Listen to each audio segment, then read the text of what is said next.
I immediately wiped my tears when my phone suddenly rang for a call. Mabilis ko iyong sinagot nang makita ko na si Zeus ang tumatawag. Ma'am, bungad niya. At kaagad akong nakaramdam ng lungkot, sakit at pait nang marinig ang tamlay sa boses niya. What happened? Mahinang tanong ko. Pilit ko pang pinigilan ang panginginig ng boses ko. Baka gabihin akong umuwi mamaya. May problema sa hotel. The contractor suddenly backed out. Aayusin ko lang. I'll just buy your lunch. Ipapadala ko mamaya. Take care. He said so my lips trembled. I am so guilty. I am sure Dad did this again. It's fine. Do you need help? Maingat na sambit ko. Hindi ko na alam ang gagawin ko. No, this is my problem. Take care of yourself. I can't visit you this day. But I make sure that I'll go home to you tonight. I love you. Malambing na sambit niya at muling tumulo ang mga luha ko. I sighed so hard. Please take care too. Nanginginig na sambit ko. Kalaunan ay biglang may tumawag sa kanya sa kabilang linya. Kaya nagpaalam ako na papatayin ko na ang tawag. When the call ended, I cried even more. I sobbed my heart out. Ang bigat-bigat ng pakiramdam ko. Hindi ko na alam kung anong uunahin. Problems are around. I don't know if I can make this. I don't know if I can handle it all. I don't know what to do. Hindi ko na alam. Mas lalong gumulong utak ko at kaunti na lang ay parang mababaliw na ako. I spent 1 hour of crying inside my office. Wala ako sa sarili matapos iyon. I even need to retouch my makeup and conceal my swelling eyes because of too much crying. And I attended the meeting in that state. And my father is on that meeting too. I can't help but to glare at him. I am literally seeing Satan in him right now. Nang matapos ang meeting ay nagpahuli ako para kausapin siya. Kailan ka ba titigil, Dad? You want me dead? Madiin na sambit ko habang nakakuyom ang kamao sa galit. Huwag kang mag-inarte. You are an evil. I shouted and he smirked evilly. I am more than that, he said before leaving me. Mas lalong nadagdagan ang galit ko. Ilang sandali pa'y dahan-dahan akong napaupo sa upuan dito sa conference room nang bahagyang kumirot ang tiyan ko. I breathed in and out to calm myself even a bit. I need Zeus. I need him. Mabilis akong bumalik sa opisina ko. And when I entered, I saw a huge paper bag. Mahina akong tiningnan ng loob at napahinga ako ng malalim nang makitang mga pagkain iyon. And after a minute, I received a message from the guy who brought those foods. Zeus, dumating ba ang mga pagkain? Do you like those? I can buy something different if you don't. Life is so cruel at me. But at least destiny gave Zeus to me. Me, I love them.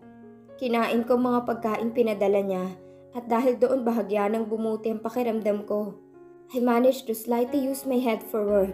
At nang bandang alas 5 ay lumabas ako sa opisina. My father's men approached me. Miss Remulla, your father asked us to fetch you. You have a family dinner at their house. Sabi ng isa kaya matalim ko silang tiningnan.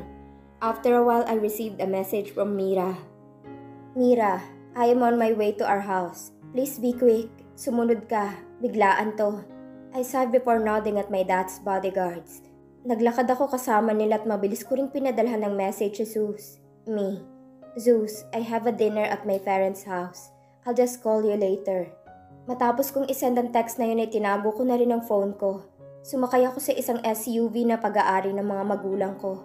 Tahimik lang ako habang nakatitig sa mahabang traffic. After a while, I felt my phone vibrated. Mabilis ko yung kinuha dahil alam kong si Zeus yun. Zeus, I'm still at the hotel. Just call me. Susunduin kita. I sighed before keeping my phone. I feel so guilty. Pero hindi ko rin alam ang gagawin para matulungan si Zeus. Pero hindi ko gustong manood lang habang unti-unting pinababagsak ni Daddy ang mga pinaghirapan niya. Zeus deserved everything what he have. He worked so hard for it. Ano gagawin ko? Dad is as hard as rock. No, he's harder than rock. After a few hours, we reached my parents' dollhouse. Walang emosyon akong bumaba sa SUV saka dire-diretsong pumasok sa loob. And I found them in the dining area with John Mayer. Mariin akong napalunok. Here she is! Peking sambit ni Mommy. At kitang-kita ko rin ang peking ngiti niya. John turned to me. Mariin ko siyang tiningnan dahilan para mapalunok siya at mapabuntong hininga. Sakto lang ang dating mo. We are planning for the engagement party. And maybe tomorrow I'll have an interview. I'll tell the media that you will get married as soon as possible. Seryosong sambit ni Daddy. Malamig akong umupo sa tabi ni Mira. Sir, I think that's so fast. John said while staring at me. Ilang beses ko na bang sinabi na ayaw ko? No, this is not fast. I knew a lot who started in arranged marriage, and they worked out. Dad said. Pinili ko na lang na tumahimik nang iserve ng mga pagkain. Nagpatuloy sila sa pag-uusap habang ako'y tahimik lang na kumakain. Pinilit ko lang ang sarili ko na lunukin bawat subo ko, kahit gusto ko nang masuka sa mga naririnig. They are shamelessly talking about that fucking engagement without even asking me. Si John ay medyo hindi na makasagot sa mga sinasabi ni Dad. My parents are planning for me. Gusto kong sumalungat pero pinili kong manahimik muna hanggang sa umalis si John at napuno na ako. I'll schedule a press conference tomorrow.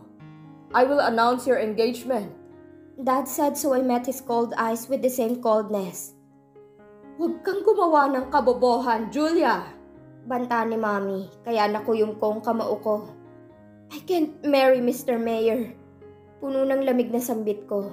Nanatiling malamig at nandidilim ang mga tingin ni Daddy sa akin. Pero hindi ako umiwas ng tingin. He's right. Marami akong nakuha sa kanya. Pero hindi ako magiging kagaya niya. Hindi ako kailanman magiging kagaya nila. I learned from painful experience. Do not test my patience once again. Sobrang diin na sambit ni Daddy at namulan na rin ang buo niyang mukha sa sobrang galit. I said I can't marry him. Hindi ko na napigilan ang pagsigaw. Biglang pinalo ni Daddy ang lamesa dahilan para mahulog ang isang babasaging baso na lumikha ng labis na ingay. Nadagdagan ng tensyon dahil doon. Mira suddenly stood and she held my arms tightly. Tila ba pinipigilan niya ako sa mga gusto ko pang sabihin. Galit na tumayo si Daddy at dinuro ako. Kulang na lang isampalin niya ako ngayon din. But I won't back down. Not this time. Punong-puno na ako. Follow what I said. Sigaw niya. Mabilis siyang dinalahuri ni Mommy. Mom glared at me. Marahas akong tumayo sa kanaluluhang tiningnan sila. My tears are because of anger. I am so angry. I am so angry right now. You will marry him!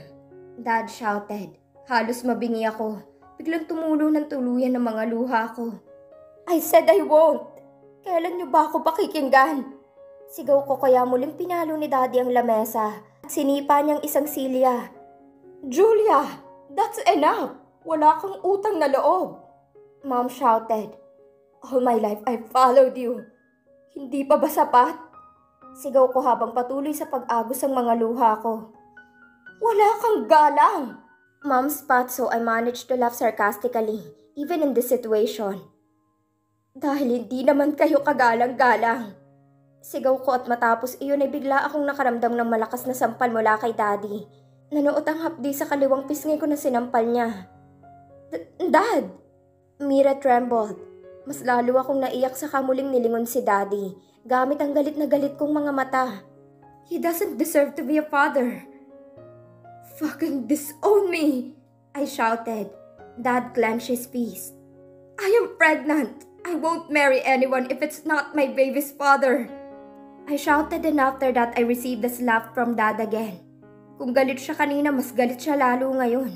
Hinding-hindi ka aalis sa pamamahay na to hanggat hindi ka natututong sumunod. Hindi ako tatanggap ng bastardo sa pamilya ko. Nakakahiya ka. Nakakahiya ka. Sigaw ni Daddy. Saka malakas akong kinaladkad. I shouted and I tried to slap his hands. Pero sa galit niya at mas lalo siyang lumakas na tila wala siyang pakialam kung mamatay man ako sa mga kamay niya ngayon. Daddy!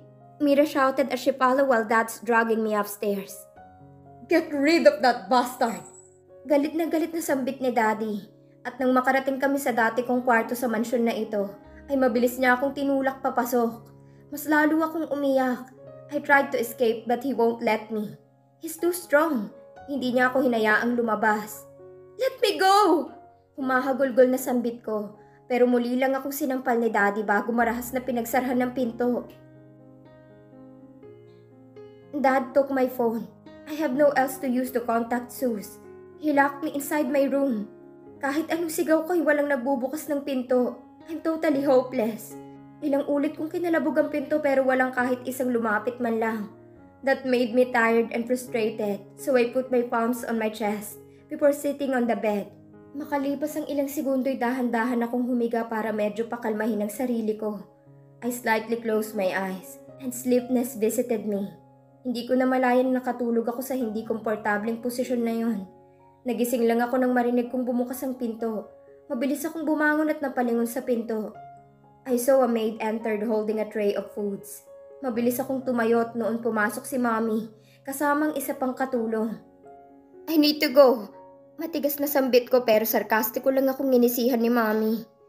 Hindi ka lalabas ng kwartong to. Matigas na sambit niya bago inutusan ng mga katulong na ilagay sa kama ang mga dala ng mga ito. Napalunok ako ng mariin at bago ko papunahin lahat ng yon, ay mabilis na silang lumabas. I immediately ran towards the door, but I'm too late because they quickly locked it.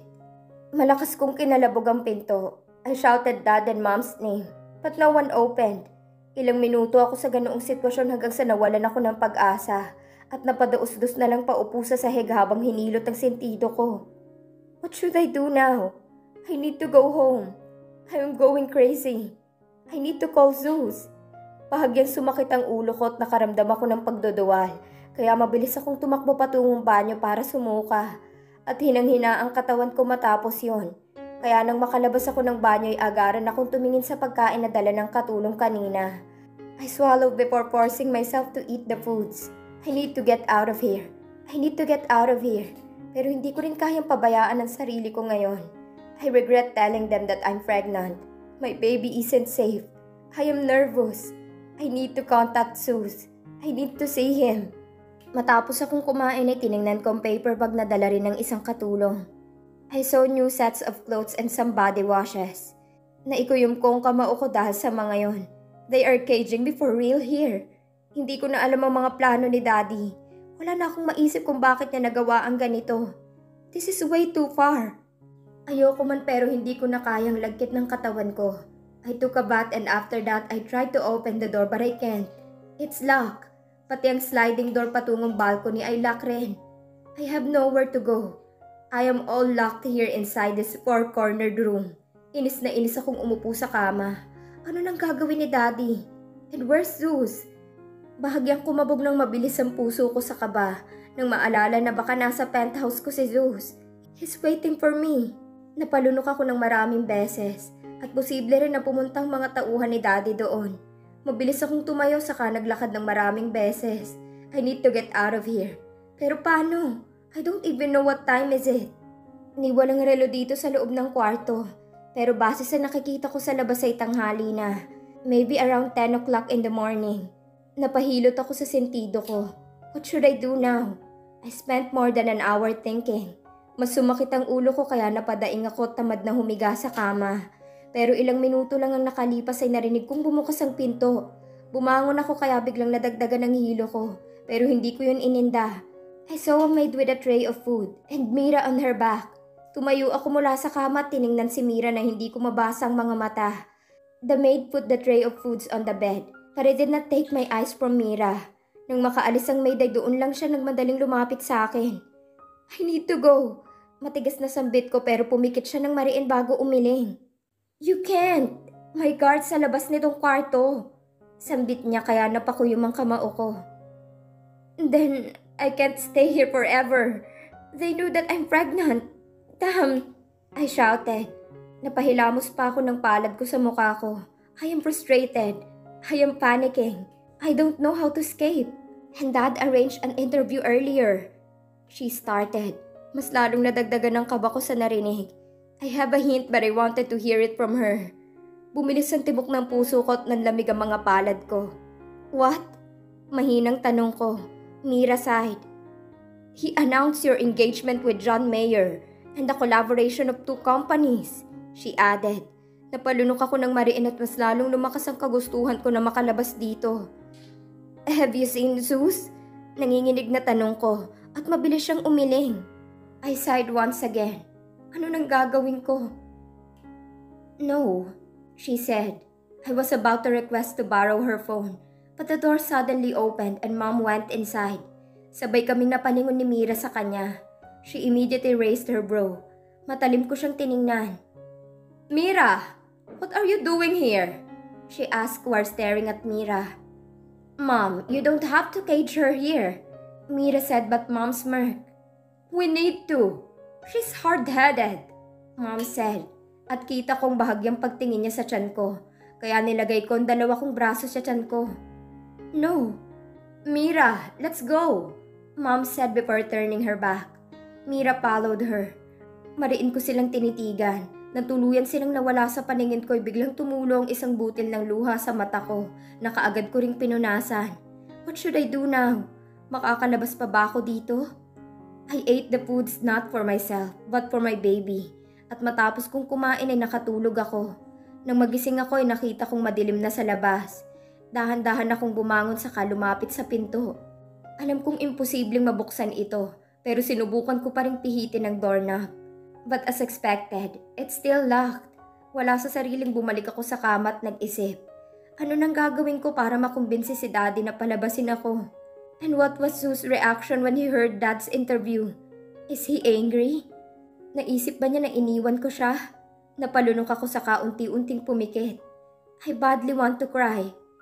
After an hour, the door of the room opened. Hindi ko yun tiningnan. I announced your engagement. We need to plan the engagement party, Dad said. Iyon ang dahilan kung bakit nagawa ko siyang lingunin, gamit ang nagdidilim kong mga mata. I will never marry John Mayer. Mariin na sambit ko pero ngumisi lang siya. Let's see, he said before he walked towards the sliding door. Napakunot ang noo ko dahil doon.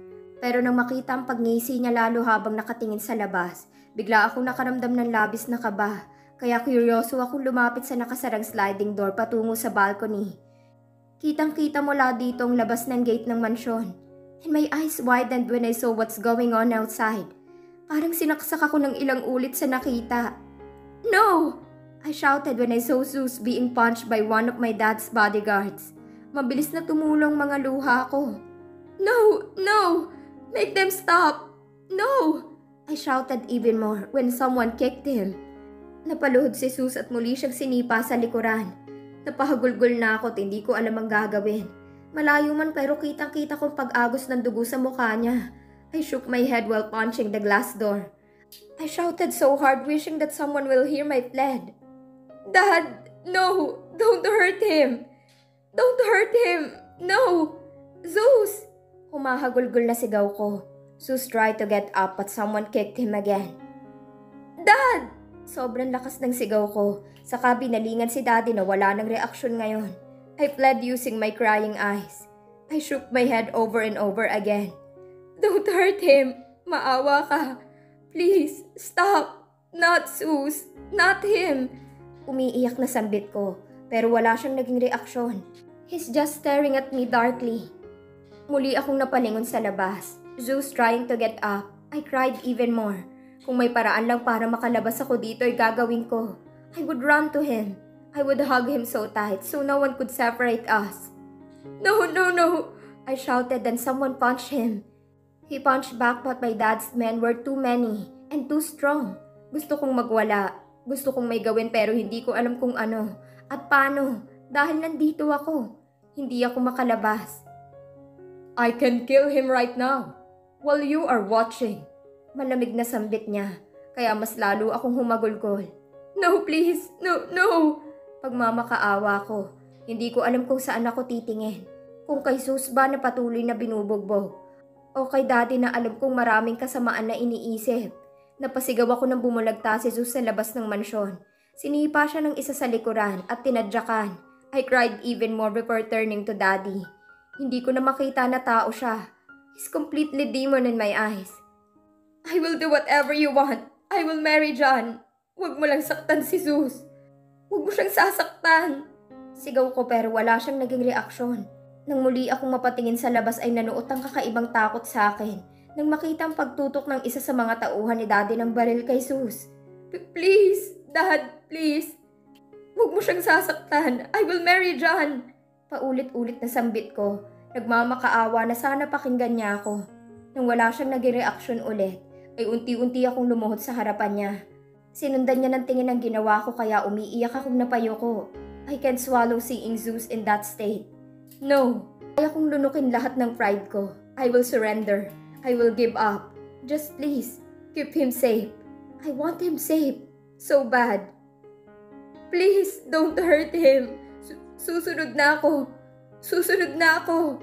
Humahagulgol na sambit ko. You are bending your knees for that guy? Malamig ngunit mariin na sambit niya. Nanatili lang akong nakaluhod habang nakayuko. Keep Zeus safe. Hindi siya dapat madamay dito. Not him. Not him. Please. I almost whispered. Sumakit na ang lalamunan ko sa sobrang iyak at tumahap din na rin ang mga mata ko.